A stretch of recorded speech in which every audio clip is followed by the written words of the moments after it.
बिस्मिल्लाहिर्रहमानिर्रहीम। अस्सलाम वालेकुम। आज 29 सितंबर है और दिन है जुमे का, लेकिन बात करेंगे कल 28 सितंबर जुमेरात के दिन होने वाली समात। मैंने कल एक ही वीडियो की थी, दूसरी मैं कर नहीं सका था, तो ये दूसरी है। और इसके बाद लास्ट वीडियो में बात करेंगे कि काजी फैसल साहब ने क्या क्या जवाब मांगे हैं। लेकिन ये जो 29 मिनट थे ये सबसे इंपॉर्टेंट थे। मैंने आपको बताया था कि 11:44 पर समात शुरू हुई थी और 12:08 तक की समात का हवाला इससे पहली वीडियो में आपको बता चुका हूँ। इस वीडियो में मैं आपको बताने जा रहा हूँ 12:08 से 12:37 तक जो 29 मिनट की समात है। एजाजुल हक साहब के जो वकील थे, उनके बाद बारी आई इलेक्शन कमीशन ऑफ पाकिस्तान के वकील की। इलेक्शन कमीशन ऑफ पाकिस्तान की जानिब से कमर अफजल एडवोकेट साहब जो हैं वो रोस्टम पर आए और उन्होंने आके काजी फाइज ईसा साहब से ये कहा कि मुझे ECB की जानिब से हिदायत ये हैं कि मैं इसको प्रेस नहीं करना चाहता, मैं ये रिव्यू मैं वो जो एक पार्टी बनने के लिए जो एप्लीकेशन थी वो मैं वापस लेता हूँ। काजी फाइज ईसा साहब ने कहा कि ये बताएँ कि आप सब फ्रीविलियस किस्म की ये दरखास्तें और अपीलें फिर दायर क्यों करते हैं? अगर आप ये दायर करते हैं तो फिर आप पे तो जुर्माना होना चाहिए। क्या जुर्माना आपको नहीं होना चाहिए? आपने हमारा टाइम ज़ाया किया, आपने मुल्क को टेंशन में रखा, अब आप कह रहे हैं कि आप वापस लेते हैं। मलिक साहब, आप जैसे सीनियर वकील को हायर किया गया है और अब आप कह रहे हैं कि आप विड्रॉ करते हैं। देखिए ये बहुत इंपॉर्टेंट है। ये यानी कमर अफजल साहब की ज़ात पे मैं बात नहीं कर रहा, और लेकिन इलेक्शन कमीशन जो है वो अभी भी इलेक्शन कमीशन क्या कर रहा है? अमजद परवेज़ साहब को उन्होंने इमरान खान साहब के खिलाफ जज हुमायूं दिलावर की अदालत में केस में वकील हायर किया, इंगेज किया। हाई कोर्ट में भी वही केस लड़ रहे हैं अमजद परवेज़ साहब, सुप्रीम कोर्ट में भी वही गए हैं। अमजद परवेज़ साहब शरीफ ख़ानदान के इतने क्लोज हैं कि अभी शरीफ ख़ानदान की जो लंदन में एक मीटिंग हुई उसमें शरीफ ख़ानदान के जो घर के लोग हैं उनके बाद अगर कोई एक बंदा उनकी फैमिली से बाहर था तो वो अमजद परवेज़ साहब से इतने वो क्लोज हैं जिनको इलेक्शन कमीशन ने इमरान खान के खिलाफ अपने वकील के तौर पर इंगेज किया। तो इसी से आपको अंदाज़ा हो जाना चाहिए। इससे पहले सिकंदर सुल्तान राजा साहब जो हैं वो टेरियान केस में इमरान खान के खिलाफ जो वकील थे, 2 वकीलों को इलेक्शन वाले केस में वो इंगेज कर चुके हैं या जो इलेक्शन कमीशन की टीम के साथ नजर आए। तो ये इस तरह का इनका कंडक्ट है सिकंदर सुल्तान राजा साहब का। उसके बाद उन्होंने कहा कमर अफजल साहब ने कि उस वक्त के इलेक्शन कमीशन ने माय लॉर्ड ये फैसला किया था कि रिव्यू दायर करना है। काजी फाइज साहब ने कहा कि उस वक्त के का कमीशन नहीं होता। ECB ने पहले कहा कि हमारे फैसले में गलती और रिव्यू डाल दिया। बतौर वकील आपने सर्टिफाई किया, जब आपको इलेक्शन कमीशन ने इंगेज किया आपने सर्टिफाई किया, आपने कहा बिल्कुल आप दुरुस्त कह रहे हैं, आपका केस बनता है रिव्यू का, और आपने रिव्यू डाला और उस वक्त आपने उनको कहा कि आपकी बात दुरुस्त है। तो आपने तो अपने आप को जो है वो मशकूक बना दिया। तो ये हदायत कुछ नहीं होती कि आपको क्लाइंट की इंस्ट्रक्शन थी तो आप उसके मुताबिक आपने पहले इंस्ट्रक्शन दी कि वीडियो दायर करना है, आप इंस्ट्रक्शन विड्रॉ करना है, तो आप क्लाइंट के उसके ऊपर चल रहे हैं। आपका वो बयान गलत था या आपका आज वाला बयान गलत है, ये बताएं। उसके बाद कमर अफजल साहब ने कहा कि मेरा वो बयान तो दुरुस्त था, लेकिन मेरा जो क्लाइंट है जिसको मैं रिप्रेजेंट कर रहा हूँ, यहाँ पे अतर मिनल्ला साहब ने जो है वो आए। अतर मिनल्ला साहब ने कहा कि देखें, अगर इदारे ये कह रहे हैं कि हम आइंदा वो चीज़ें नहीं करेंगे जो पहले हो रही थी, तो ये बहुत खुशाइंद बात है। काजी फाइज जैसे साहब दोबारा बोले, उन्होंने कहा देखें, इलेक्शन कमीशन ऑफ पाकिस्तान का स्टेटस बहुत बड़ा है, आपका अपना भी बड़ा होगा स्टेटस, लेकिन हम इलेक्शन कमीशन की बात कर रहे हैं। उन्होंने मुखातिब किया कमर अफजल साहब को कि आपका स्टेटस भी बहुत अच्छा होगा, बड़ा होगा, लेकिन हम इलेक्शन कमीशन का कह रहे हैं कि उसका स्टेटस बहुत बड़ा है। इलेक्शन कमीशन एक आईनी इदारा है, हम इलेक्शन कमीशन को बहुत इज्जत देते हैं। फैसला पढ़ें तो उसमें आप देखें कि इलेक्शन कमीशन के वकील ने हमें आकर कहा कि इलेक्शन कमीशन का जो लॉ है उसमें जिस लॉ की बात हो रही थी उस वक्त वो कॉस्मेटिक है, मसनूई कानून है। उन्होंने कहा ये बहुत हैरानकुन था कि आईनी इदारे का वकील ये बात कह रहा है। और उन्होंने कहा कि क्या उस वक्त जो इदारे थे वो आज़ादाना और गैर जानिबदाराना काम नहीं कर रहे थे? तो ये जो सारा खेल रचाया गया था, सारा खेल जो खेला जा रहा था, इसका कंडक्टर कौन था? किसके इशारों पे ये सारा कुछ चल रहा था? क्या बगैर वजह के आपने रिव्यू डाल दिया था? पहले किसी के इशारों पर आप पहले किसी के इशारों पर चल रहे थे, या अब आप किसी के इशारों पर चल रहे हैं, या आप हमेशा ही किसी के इशारों पर चलते हैं? फिर उसके बाद कमर अफजल साहब ने कहा कि जी अब तो बहुत टाइम गुजर चुका है, यानी क्योंकि 4 साल बाद ये रिव्यू लगा है, बहुत टाइम गुजर चुका है। यहाँ पे फिर अतर मिनल्ला साहब बोले। अतर मिनल्ला साहब ने कहा कि देखें जी, तमाम इदारे अगर ये कह रहे हैं कि हम आईन पाकिस्तान के तहत अब चलेंगे, तो यही वे फॉरवर्ड है और ये खुशाइंद है कि इदारे कह रहे हैं कि अब हम आइन के मुताबिक चलेंगे और इस मुल्क को आइनी गवर्न करेगा और इंसानी हकूक़ का जो है वो तहफ़्फ़ुज़ किया जाएगा। काजी फाइज ईसा साहब ने जहाँ पे बात छोड़ी थी वहीं से शुरू की। उन्होंने कहा देखें, ये सवाल आप क्यों नहीं कर रहे, आप के ये केस इतने साल क्यों नहीं लगा? हमें आप इनडायरेक्टली इल्ज़ाम दे रहे हैं कि क्योंकि केस नहीं लगा बहुत टाइम और बहुत टाइम गुजर गया है, तो आप फिर सवाल करें। आप सवाल क्यों नहीं कर रहे? आप हम पे डायरेक्ट इल्ज़ाम क्यों नहीं लगाते कि आपने क्योंकि 4 साल केस नहीं लगाया रिव्यू का, तो अब ये मामला गैर मौसर हो चुका है या गैर मुतलका हो चुका है।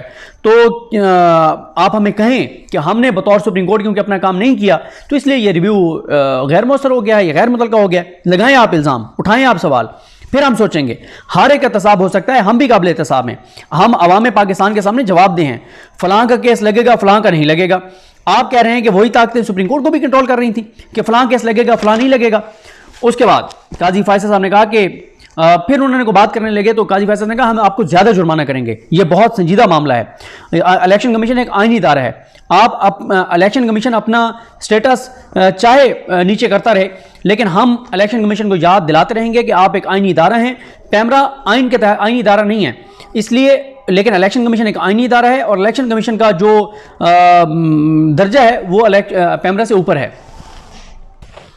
जी, तो हम बात कर रहे थे कि काजी फैसल साहब ने उनको कहा कि आप ये कहना चाह रहे हैं कि हुक्म आया था तो हमने रिव्यू दायर कर दिया, और फिर उन्होंने काजी फैसल साहब ने कहा कि अगर आपको कोई हुक्म आया था और आपने किसी के हुक्म पे ये रिव्यू डाला था तो फिर आप लिखें, सब बातें आप लिखें कि कहाँ से हुक्म आया था, और आप वो लिख के और बताएं हमें, उन लोगों के नाम बताएं जिन लोगों का हुक्म था कि ये आप फाइल करें।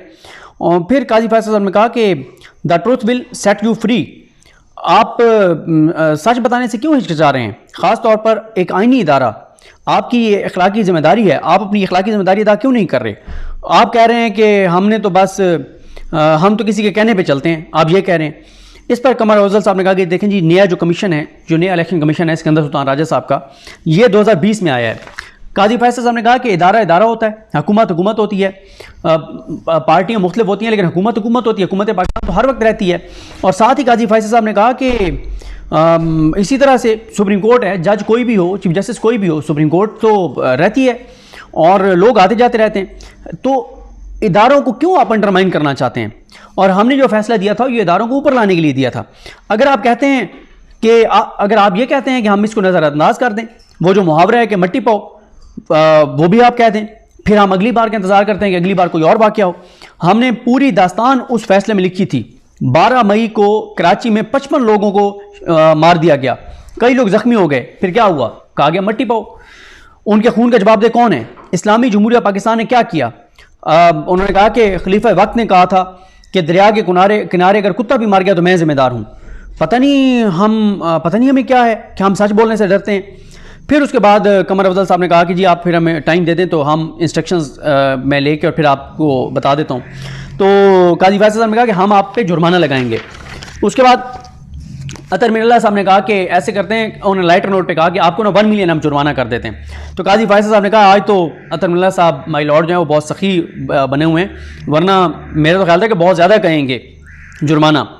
उसके बाद काजी फैसल साहब ने अटॉर्नी जनरल पाकिस्तान मंसूर उस्मान अवान साहब से कहा कि जी अटॉर्नी जनरल साहब आप कुछ ऐड करना चाहते हैं या नहीं। अटॉर्नी जनरल साहब ने कहा देखें जी ये एक जिम्मेदारियों का मामला था,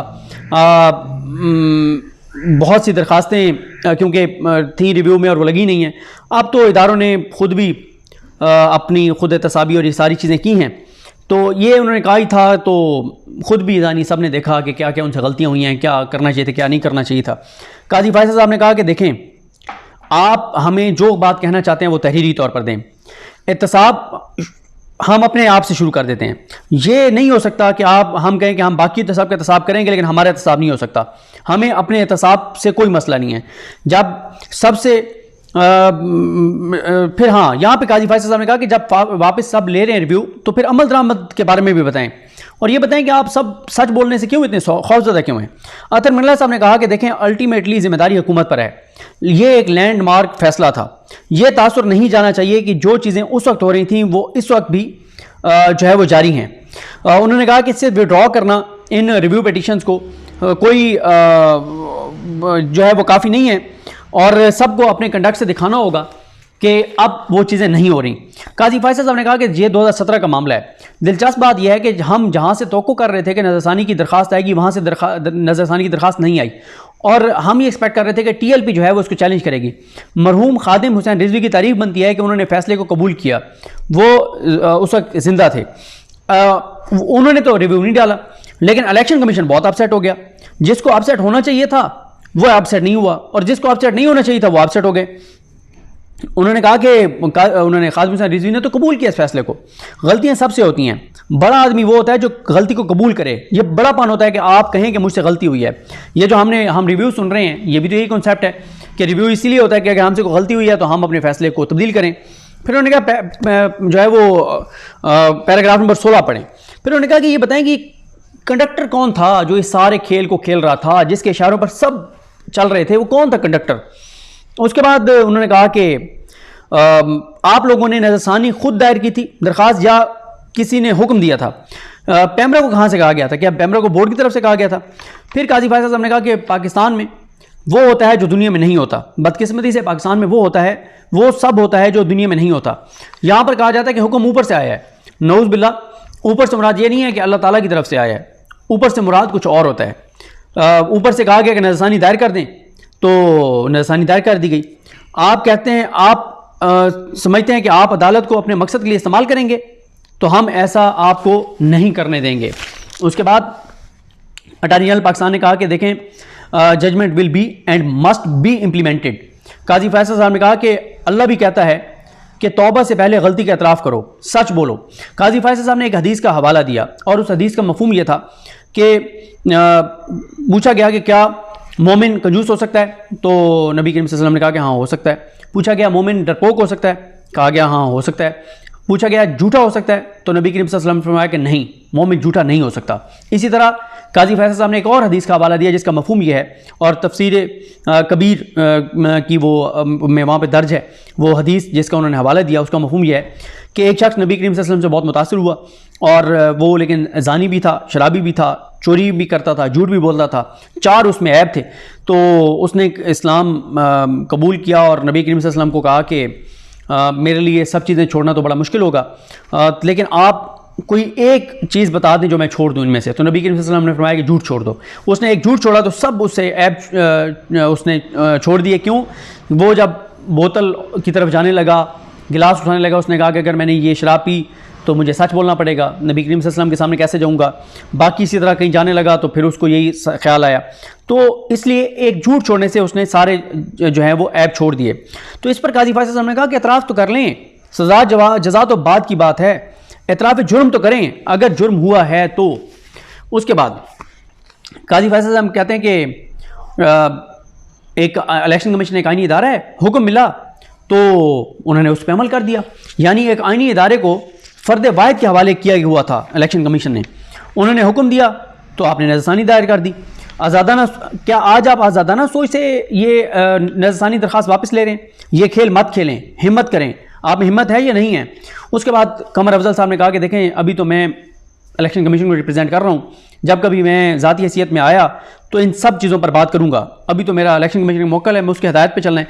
काजी फैसल साहब ने कहा कि इंडिपेंडेंट कैपेसिटी क्या होती है, कि आप इंडिपेंडेंट कैपेसिटी में आएंगे तो फिर आप ये बातें करेंगे। तो कमर अफजल साहब ने कहा कि प्राइवेट केस में आऊँगा, तो ये कहना चाह रहा हूँ। काजी फैसल साहब ने कहा कि आगे ना बोलिएगा, आप एक आईनी इदारे के वकील हैं, कहानी ख़त्म। पूरा पाकिस्तान स्टैंड स्टिल था, जिसको आना चाहिए था रिव्यू में वो नहीं आए। आपको इदराक है भी या नहीं है, लिख कर दें कि आप किसके हुक्म पर चल रहे थे, किससे आपको डर है। ऊपर वाले से तो आप डरते नहीं हैं, किसी और से डर है तो वो बताएं, सच बोल दें, हिम्मत कर दें। टीवी पर तो जाकर बहुत जो है वो तकरीर की जाती हैं, यहाँ पर भी तो बोल दें कुछ। पता नहीं क्यों जो है वो सच कोई नहीं कहता, कह नहीं सकते तो सच लिख कर दे दें और हल्फियाँ बयान दे दें। तो इसके बाद आगे मामला चला। काजी फैसल साहब ने कहा कि मुआशरा आहिस्ता आहिस्ता तबाह हो जाएगा। कहाँ था पाकिस्तान और कहाँ आ गया है, कुछ और बताएं और हमें आगे लेकर चलें, हम मज़ीद जानना चाहते हैं। अटॉर्नी जनरल साहब ने कहा कि देखें जी, क्योंकि अब नज़रसानी दरख्वास्तें वापस हो गई हैं, तो ये बात उन्होंने की। तो काजी फैसल साहब ने कहा कि नहीं, बताएं कि 2017 में मामला कैसे चल रहे थे, ये धरना कैसे हुआ। अटॉर्नी जनरल साहब ने कहा कि देखें, वो आपने अपने फैसले में, जजमेंट में वो सारी चीज़ें एड्रेस कर दी हैं। काजी फैसल साहब ने कहा कि अगर आप समझते हैं कि फ़ैसला दुरुस्त है तो उस वक्त नज़रसानी दायर क्यों की थी। जो नज़रसानी एक्सपेक्ट कर रहे थे हम, वो तो नहीं हुई, यानी TLP की तरफ से। कराची की सड़कों पर लोग मारे गए, कुछ हुआ ही नहीं। PTV में तोड़फोड़ की गई, कहा गया चलो ठीक है, चलता रहता है। हम नौजवान नस्ल को क्या सबक दे रहे हैं? आप नौजवान नस्ल को ये सबक दे रहे हैं कि इकट्ठे होकर आओ, जो मर्जी करो, कुछ नहीं कहेंगे। 1-2 आओगे और तो फिर हम तुम्हें बहुत सख्ती से तुम्हारे साथ डील करेंगे। काजी साहब ने कहा कि आप आज भी पावर ऑफ द मॉब के सामने मतलब उसके तहत चल रहे हैं और वही कर रहे हैं जो माजी में था, कोई सबक नहीं सीख रहा। मैं मज़ीद वाक़यात का जिक्र नहीं करूँगा क्योंकि शायद वो किसी और कैपेसिटी में हमारे सामने आ जाएं। वो साहब कहाँ हैं जिनको पाकिस्तान में जमहूरियत चाहिए थी, कनाडा से यहाँ क्यों नहीं आते? ये वो काजी साहब जो हैं वो डॉक्टर तालिब कादरी साहब की तरफ इशारा कर रहे हैं और दुरुस्त जो तहरीक मिनहाजुल कुरान और पाकिस्तान अवामी तहरीक के लोगों ने दुरुस्त इस पर रिएक्ट किया कि भाई जो आज से जो है वो 7-8 साल पहले जो वाक़या, बल्कि 7-8 साल नहीं बल्कि अब तो 9 साल हो गए, 9 साल पहले जो वाक़या हुआ था जो सानिया मॉडल टाउन, तो आज तक सानिया मॉडल टाउन के जो वो उनके लवाकिन हैं शुहदा के, उनको आज तक इंसाफ नहीं मिला और ये अदालतों का काम था इंसाफ देना। यानी कादरी साहब आगे धरना देंगे तो अदालतें इंसाफ देंगी, ये कहाँ पे लिखा हुआ है? और कादरी साहब ने जो उन्होंने वो कर सकते थे अपने शुहदा के इंसाफ के लिए उन्होंने किया, लेकिन ये निज़ामी करप्ट है और कंप्रोमाइज़ है।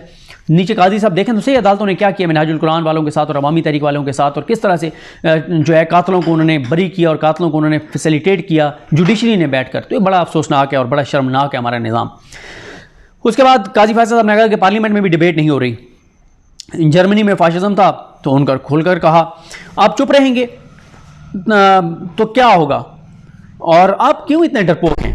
ये इस्लामी जमहूरिया पाकिस्तान है, वकील भी तो हिम्मत पकड़ें, और वकला अगर ऐसे ही फजूल पिटिशनें दायर करेंगे तो फिर हम वकला के खिलाफ भी जो है वो स्ट्रिक्चर पास करेंगे।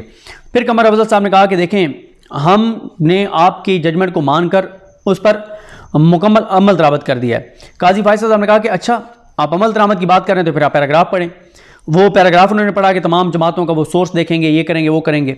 तो काजी फैसल साहब ने कहा कि आप लिख कर दें, ज़बानी नहीं, लफाजी नहीं, आप ये जो बातें कर रहे हैं ना लफ्जी, ये लफ्जी बातें नहीं, आप लिख कर दें। और उन्होंने कहा कि ये आखिरी वो है बहुत इंपॉर्टेंट है। उन्होंने कहा कि अच्छा ये बताएं कि आपने इलेक्शन कमीशन ने कहा था कि कॉस्मेटिक लॉ है, तो आपने पाकिस्तान के कानून को कॉस्मेटिक कहा था, तो उस पर माफ़ी कहाँ है नज़रसानी दरख्वास्त में, क्या उस गलत हुआ था? तो इस दौरान डीजी लॉ भाग कर आए इलेक्शन कमीशन के, वो हड़बड़ा गए बेचारे, भाई ये क्या हो रहा है, ये तो इलेक्शन कमीशन के खिलाफ चीज़ें जा रही हैं।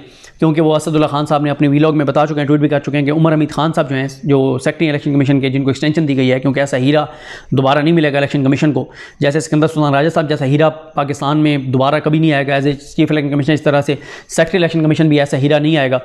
तो वो सो रहे थे बेचारे, बहुत उनको नींद आई हुई थी। तो क्योंकि इलेक्शन कमीशन आजकल आपको पता है बहुत ज़्यादा मसरूफ़ है, इलेक्शन करवाने के लिए नहीं, इलेक्शन को डिले करवाने के लिए, जो बज़ाहिर नज़र आ रहा है। तो इस पे उन्होंने काजी साहब ने कि कौन है, उन्होंने कहा ये डीजी लॉ हैं। तो उन्होंने कहा ये, उन्हें रोक दिया काजी साहब ने। उन्होंने कहा कि आपको इनको वकील पर एतमाद नहीं है, ये क्यों ऐसे कर रहे हैं?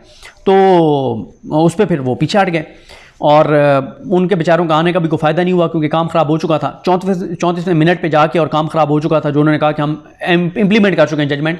इस पे इलेक्शन कमीशन फंस गया और सबसे पहले जो इदारा फंसने जा रहा है वो इलेक्शन कमीशन फंसने जा रहा है, जो इन्होंने कुछ नहीं किया, सिर्फ इन्होंने पीटीआई के खिलाफ फैसले किए हैं। सिकंदर सुल्तान राजा साहब जब से आए हैं सिर्फ उन्होंने एक जमात को टारगेट किया और वह है तहरीक इंसाफ। उनका हर फैसला पीडीएम के हक में, उनका हर फैसला इन बाकी 13 जमातों के हक में, सिर्फ एक जमात को उन्होंने टारगेट किया है और वह है तहरीक इंसाफ। उसके बाद ये है बहुत इंपॉर्टेंट, कमर अफजल साहब कहते हैं माय लॉर्ड आपने हमें ऑप्शन दिया कि हम फैसले से इत्तफाक करते हैं या नहीं करते। काजी फैसल ने कहा रुक जाएं, आपके दिमाग में जो ये गलत तस्वुर है ना, इसको मैं ठीक करता हूं। अभी हम कोई ऑप्शन आपको नहीं दे रहे कि आप फैसले पर अमल दरामद करें या ना करें, इत्तफाक करें या ना करें। उन्होंने कहा बज़ाहिर आप तौहीन ज़बान इस्तेमाल कर रहे हैं, आपके पास जीरो ऑप्शन है। अगर कोई चीज़ उसमें गलत है रिव्यू में आए, आप रिव्यू में आए हैं, लेकिन ये नहीं है कि आप ऑर्डर पर अमल करेंगे या नहीं करेंगे। आपको जो है वो अमल करना होगा। अमल के अलावा, सुप्रीम कोर्ट के फैसलों पर अमल के अलावा कोई ऑप्शन नहीं है, और ऐसी ज़बान भी इस्तेमाल ना करें। और टीवी चैनल्स की हेडलाइंस के लिए ज़बानी दावे मत करें, जो कहना है लिख कर दें। ये मैंने आपको बता दिया 29 मिनट की समाअत का अहवाल, जो बहुत इंपॉर्टेंट था।